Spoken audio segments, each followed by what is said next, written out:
Welcome to unique GK channel. Hi friends, నమస్తే. AI ఆధారిత IVF తో ప్రపంచంలో తొలి శిశువు జననం. ఫ్రెండ్స్, వైద్య రంగంలో ఆర్టిఫిషియల్ ఇంటెలిజెన్స్ మరో అద్భుతాన్ని ఆవిష్కరించింది.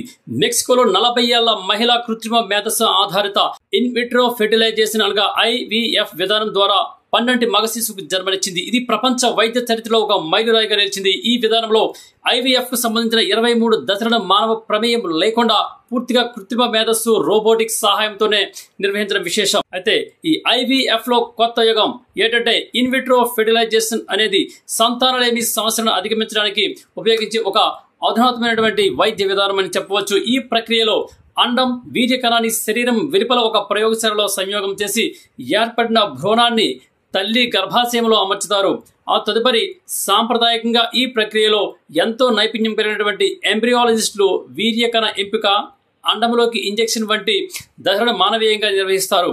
అయితే ఈ ప్రక్రియలో మానవ తప్పిదాలు, అలసట, అనుభవలేమి వంటి అంశాలు కొన్నిసార్లు సవాలుగా కూడా మారుతాయి. అయితే ఈ సమస్యలను అధిగమించేందుకు అమెరికా, మెక్సికోలోని వైద్య నిపుణులు కృత్రిమ మేధస్సు ఆధారిత విధానాన్ని అభివృద్ధి చేశారు.